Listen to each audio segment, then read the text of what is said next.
बिस्मिल्लाहिर्रहमानिर्रहीम। अस्सलाम वालेकुम दोस्तों, दौरान हज शैतान को कंकरियां मारना भी अरकान हज में से एक अहम रुकन है। शैतान को कंकरियां मारने के इस अमल को रमी या रिम जमार कहा जाता है। प्यारे दोस्तों, हज दौरान शैतान को कंकरियां मारने का यह अमल एक मुश्किल अमल है, लेकिन उसके बगैर आपका हज कबूल नहीं होता। इस अमल की अहमियत क्या है, इसकी हिकमत क्या है, यानी शैतान को ये कंकरियां क्यों मारी जाती हैं, इस हवाले से मुकम्मल तफसील आपको बताएंगे। प्यारे दोस्तों, हम बात कर रहे थे रमी की। याद रहे कि रमी जमार हज के मारूफ अमाल में से है। रमी के लग़वी मानी हैं फेंकना, डालना, इल्जाम लगाना, बात उड़ाना। कुरान करीम में ये लफ्ज दोनों ही मानों में इस्तेमाल हुआ है और रमी जमार के मानी हैं छोटे कंकर फेंकना।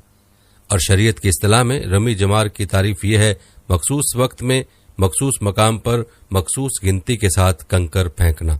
दोस्तों, याद रखें कि 10, 11, 12 और 13 जिलहज की तारीख में 5 या उससे जायद हाथ की दूरी से मज़कूरा जमरात पर 7-7 कंकरियां फेंकने को हज की इस्तिलाह में रमी जुमार कहते हैं।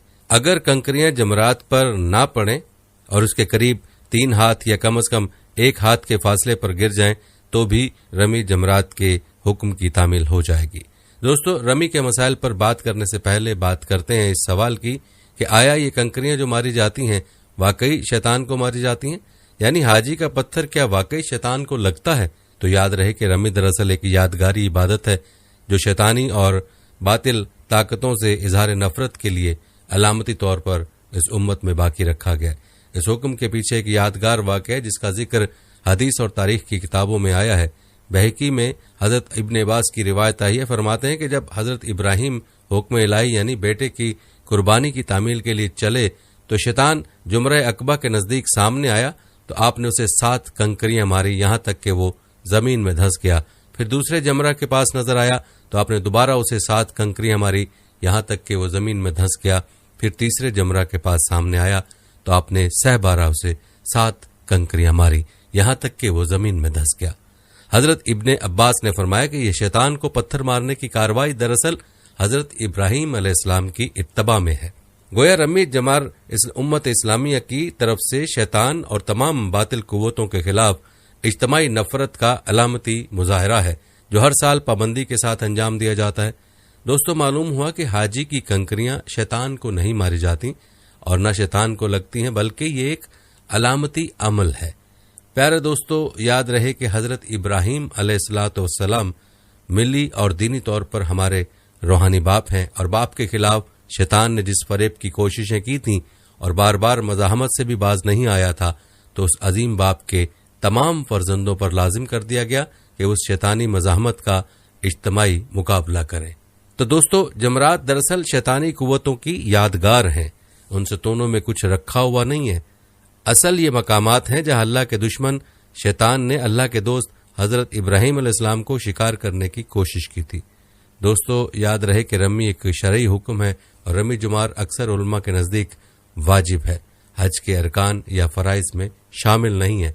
और रमी जुमार के वजूब के लिए मुतादिद रिवायत पेश की जाती हैं। मसलन हजरत जाबिर बिन अब्दुल्ला से मरवी है कि रसूलुल्लाह सल्लल्लाहु अलैहि वसल्लम को अपनी सवारी पर सवार होकर रमी फरमा रहे थे और इरशाद फरमा रहे थे, मुझसे अपने मनासिक सीख लो, इसलिए कि मैं नहीं जानता शायद इस हज के बाद दोबारा हज ना कर सकूं। हजरत अब्दुल्ला बिन उमर बिन अल-आस रिवायत करते हैं कि रसूलुल्लाह सल्लल्लाहु अलैहि वसल्लम ने हज्जतुल विदा के मौके पर मना में वकूफ फरमाया ताकि लोगों के सवालात के जवाब दें। एक आदमी ने सवाल किया कि मैंने बेशऊरी में ज़िबा से पहले ही हलक कर लिया, तो आपने इरशाद फरमाया अब ज़िबा कर लो, कुछ हर्ज नहीं। एक दूसरे शख्स ने पूछा कि मैंने रमी से कबल कुर्बानी कर ली, आपने फरमाया कि रमी कर लो, कुछ हर्ज नहीं। प्यारे दोस्तों, रमी का तरीका क्या है, रमी का वक्त कौन सा है, यानी रमी कब करनी होगी, तमाम मसाइल आपको बताएंगे। लेकिन पहले तज़किरा करते हैं इस दिलचस्प हकीकत का कि रमी में इस्तेमाल होने वाली ये कंकरियां आखिर कहाँ जाती हैं जो लाखों ज़ायरीन रमी के दौरान जमरात को मारते हैं। तो याद रहे कि मना में इन कंकरियों को साफ करने की कार्रवाई एक खुदकार अमल है जो जमरात पुल के तहखाने में 15 मीटर की गहराई पर वाक़ है। हुजाज की जानिब से जमरात के 3 हौजों में कंकरियां फेंके जाने के बाद 3 خودکار کنویئر سسٹم کے ذریعے ان تمام کنکریوں کو جمع کر لیا جاتا ہے۔ اس کے بعد کنکریوں کے چھانٹے جانے اور الگ کی جانے کی کارروائی عمل میں آتی ہے۔ یہ پورا نظام جمرات کے پل کے مختلف منزلوں پر نصب برقی پھاٹک کھولے اور بند کیے جانے کے ذریعے کام کرتا ہے۔ اس طرح ان کنکریوں کو منتقلی کے لیے مقررہ لاریوں تک پہنچایا جاتا ہے، جس کے بعد ان کنکریوں کو کچرا شمار کر کے مقررہ مقامات پر ٹھکانے لگا دیا جاتا ہے۔ آپ کو بتاتے چلیں کہ سرکاری اندازے کے مطابق سالانہ تقریباً 1000 ٹن کنکریوں کو ٹھکانے لگایا جاتا ہے۔ دوستو، اس خودکار نظام کے بارے میں آپ کیا کہنا پسند کریں گے؟ کمنٹ میں ضرور بتائیے گا۔ چلیے اب آپ کو رمی کے چند ضروری مسائل سے آگاہ کرتے ہیں جن کا معلوم ہونا ہر مسلمان کے لیے اہم ہے۔ سب سے پہلے بات کرتے ہیں رمی کے وقت کی۔ یاد رہے کہ شریعت نے رمی کے لیے ایک وقت مقرر کیا ہے۔ رمی کے لیے 4 یوم مقرر ہیں: 10، 11، 12، 13 ذی الحجہ۔ پہلے دن کو یوم النحر اور بقیہ 3 دن کو ایام تشریق کہا جاتا ہے۔ قرآن کریم میں ہے، اور اللہ کا ذکر کرو بعد رمی، مخصوص دنوں میں جو پہلے 2 دنوں میں جلدی کر کے چلا جائے تو کوئی گناہ نہیں، اور جو دیر سے جائے تو کوئی گناہ نہیں۔ اس کے لیے جو تقوی اختیار کرے اور اللہ سے ڈرو اور جان لو کہ تم اس کے پاس جمع کیے جاؤ گے۔ البتہ ان تمام دنوں کے وظائف میں فرق ہے، اور اس سلسلے میں احادیث کے مضامین مختلف وارد ہوئے ہیں کہ جن کی بنا پر فقہا نے درمیان میں بھی بعض چیزوں میں اختلاف رائے واقع ہوا ہے، جس کی مختصر تفصیل پیش کی جا رہی ہے، جس کا سمجھنا ہر مسلمان کے لیے ضروری ہے۔ ذی الحجہ کو باتفاق فقہا صرف جمرہ عقبہ یعنی بڑے جمرہ کی رمی واجب ہے۔ اس کا وقت کب سے شروع ہوتا ہے، اس میں فقہا کے درمیان اختلاف ہے۔ حنفیہ کی رائے یہ ہے کہ صبح صادق سے ہی اس کا وقت شروع ہو جاتا ہے اور دوسرے دن کی صبح صادق تک اس کا وقت جواز باقی رہتا ہے۔ البتہ وقت مسنون طلوع آفتاب کے بعد سے زوال تک ہے۔ زوال کے بعد سے غروب تک وقت جواز ہے، کوئی کراہت نہیں، اور غروب آفتاب کے بعد سے 11 کی صبح صادق تک یا 10 کی صبح صادق سے طلوع آفتاب تک کا وقت بھی وقت جواز ہے، مگر کراہت سے خالی نہیں۔ مگر ایک بات یاد رہے کہ وقت جواز میں یہ کراہت غیر معذورین کے لیے ہے۔ اگر کوئی شخص کسی عذر، مرض، کمزوری، ازدحام وغیرہ کی بنا پر غیر مسنون اوقات میں رمی کرے تو کچھ کراہت نہیں، جیسا کہ علامہ شامی نے ایک ضابطہ ذکر کیا ہے جس کا حاصل یہ ہے کہ واجب کا ترک اگر کسی عذر کی بنا پر ہو تو اس کے ترک پر کچھ واجب نہیں۔ البتہ اگر کسی عذر کی بنا پر کسی ممنوع فعل کا ارتکاب ہو، مثلا سلا ہوا کپڑا پہن لے، تو اس پر تاوان ہے، اور اخیر میں وہ یہ ثابت کرتے ہیں کہ جو شخص بغیر عذر کے فجر سے قبل رمی کر لے تو اس نے برا کیا، مگر اس پر کچھ نہیں۔ اور یاد رہے کہ مذہب حنفی کے اکثر فقہ کا مذہب اسی طرح ہے۔ دوستو، حضرت امام ابو یوسف کی رائے یہ ہے کہ رمی کا وقت پہلے دن زوال تک ہی ہے، اس کے بعد قضا ہو جاتی ہے، کیونکہ بعد کے 3 دنوں میں رمی کے وقت زوال سے شروع ہوتا ہے اور نصف آخر میں اس کا وقت رہتا ہے، تو پہلے دن رمی کا وقت زوال تک رہنا چاہیے تاکہ نصف اول میں اس کی ادائیگی ہو۔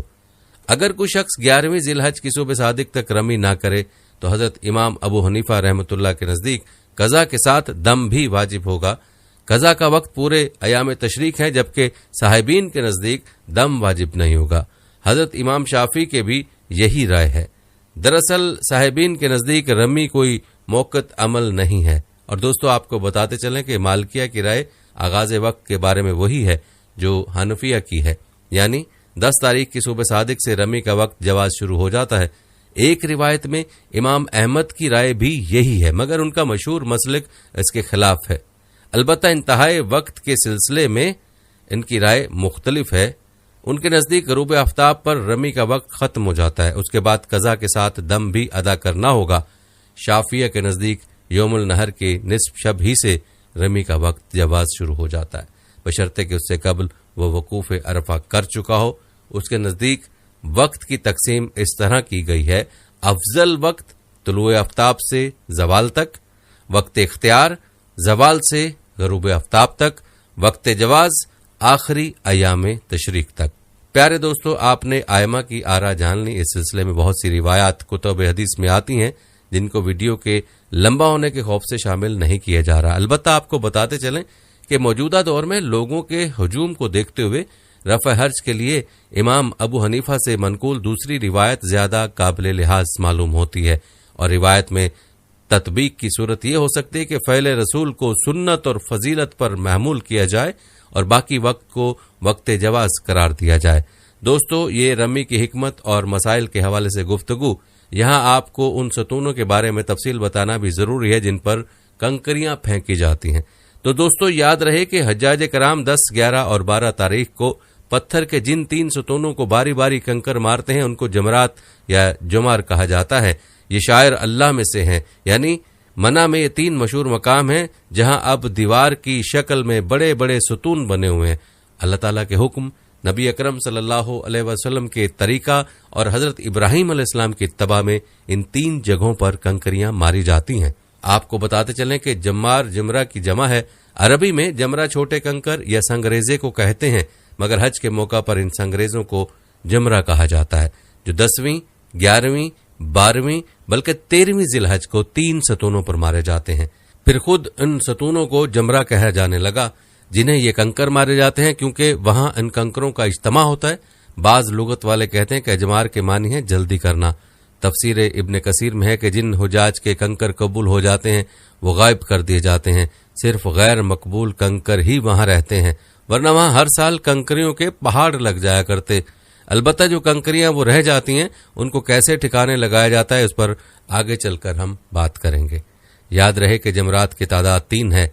जमरा उल औला यानी पहला जमरा जो मना से करीब है, जमरा औला कहलाता है। इस सतून का नाम जमरा औला भी है और जमरा दुनिया भी, क्योंकि मस्जिद हनीफ से करीब है। उसी के करीब नबी करीम सल्लल्लाहु अलैहि वसल्लम ने हज में कयाम फरमाया था। जमरतुल वस्ता बीच का जुमरा वस्ती कहलाता है और जुमरतुल उखरा अखीर का जुमरा है जो मक्का मुअज़्ज़मा से करीब है। ये जुमरतुल अकबा भी कहलाता है। याद रहे कि अकबा में मना शरीफ के एक हिस्से का नाम है और जमरा अकबा इस सतून का नाम है जो इसी जगह वाक़ है। हुजूर सल्लल्लाहु अलैहि वसल्लम हज के ज़माना में मना शरीफ में बाहर से आने वालों को तबलीग फरमाया करते थे। यौम अकबा से मुराद है अकबा के मैदान में तबलीग का दिन। अकबा पहाड़ के रास्ते को कहते हैं, चूंकि ये जगह 2 पहाड़ों के बीच में है इसलिए इसको अकबा कहा जाता है। दोस्तों, खुलासा यह है कि मना में वो 3 सतून जिन्हें हाजी कंकर मारते हैं जमरात कहलाते हैं। मस्जिद खैफ के करीब जो सतून है उसे जमरतुल औला कहते हैं, दरमियान वाले को जमरतुल वस्ता कहते हैं और आखिरी को जमरतुल अखरा या जमरा अकबा कहते हैं। दोस्तों,